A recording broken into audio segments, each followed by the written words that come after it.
Hi, welcome to Best Only World, and I'm Jacqueline, and this is part 4 of 5 of resetting your inner guidance and unleashing your superpower. So in day 1, we basically talked about what it is that I do with respect to this, because although some people call me a healer, I refrain from using that terminology. Some people call me a coach, and I refrain from doing that too. And I consider myself an inner guidance mentor. Everyone has an inner guidance, and I believe it's there to be used and to trust it and to believe it and to be convinced that it is your superpower. So my job is to encourage you and to develop your skills related to it so you can fly freely. You can go from like being a caterpillar to a butterfly. So as I do that, I have this process of resetting your inner guidance, because a lot of people are twirling around. You know, they have an idea of where they want to go, but they're still struggling. They're still working on something. So the first thing we do was on part 2, is we start to talk about what their story is related to their struggling. And I just happen to reflect back what they are actually saying and presence them to what they're speaking in the world, because your thoughts and your words, which call things into being, are being sent out from you every single day. And most people are very unaware of what they're actually saying. And they're using words that are giving mixed meanings to the universe, or words that they're sending out to the universe or to God or intelligence that they are like, wow, I had no idea I was saying that. So in that process of 2, it's like bringing it back and then recognizing the energy that's held and where you experience that thought pattern in your body. Because as we're energetic beings, we hold that space. The third was, as I work with a client, they are identifying what the thoughts, the words are, as they're being made aware of what I'm actually hearing them speak. And they're like, oh. And then we're asking where they feel it in their body, and they notice where they feel in their body. And I ask them clearly, right? Do they want to keep that or let it go?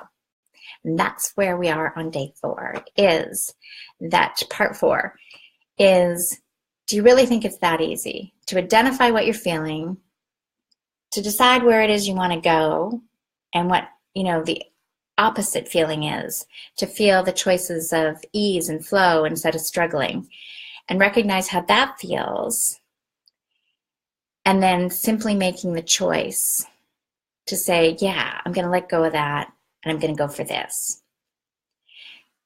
Most definitely, making that choice to let go and moving in that direction is kind of like half the movement forward, or it's setting the intention.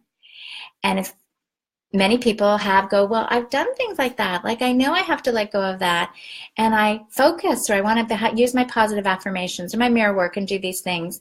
But yet there's still something. So when I ask, do you believe it can be that easy? So many people will go, no. I think I need to work on it. I think I'm still like an onion and I got to peel the layers. I think it could be, but it's probably going to take me a long time. And so I presence them to those feelings and that awareness of where they hold that in their body and why they are setting themselves up for that. If they choose to set themselves up for that, if they're wholeheartedly okay with that they want it to take a couple years, or they realize they're like an onion layer, then that's great, because that's what they want.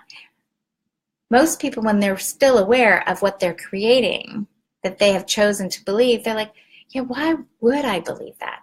Why would I believe that it's going to take years? Why would I believe that I have to keep peeling like an onion layer?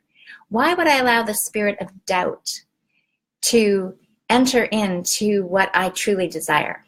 So then we get present to that part, and that gets let go of. And then when they're completely sure that yes, they totally believe, just like that, the magic of the moment, that things can go, they let go. And then we tune in together. And when we tune in together, what I do is, it's like my belief and my conviction in the sense and the energy that I call in is of certainty.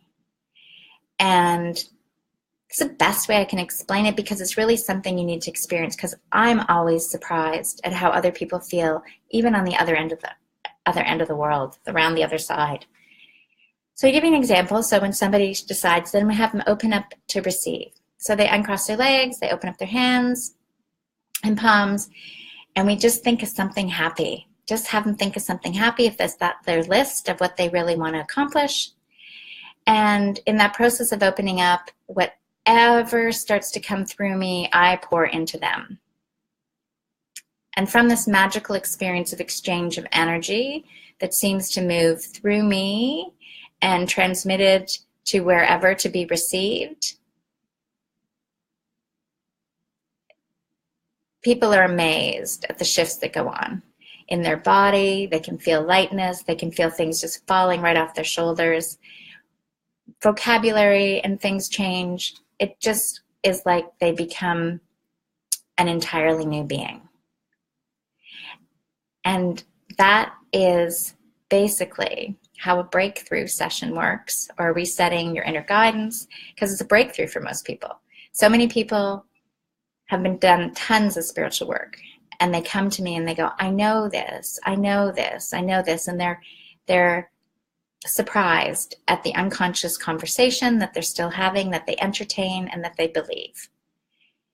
And when they realize what they truly do want to believe, and they're really ready to receive the energy that's transmitted through me, the source energy, the highest, most healing vibration that exists, a whole new opening occurs to them.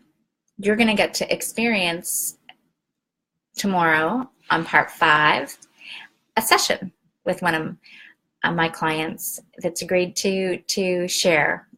So stay tuned for part 5, and you'll get to actually experience what a full breakthrough session is like, and a resetting your inner guidance. Because once you're reset, once your global positioning system is tuned in and ready to go, and you've released all the rest of the stuff that's been around you, whether it was yours or just picked up along the way, it makes life full of joy and health and love and wealth, and you really are living in your best whole new world. Have a great day. See you on part 5.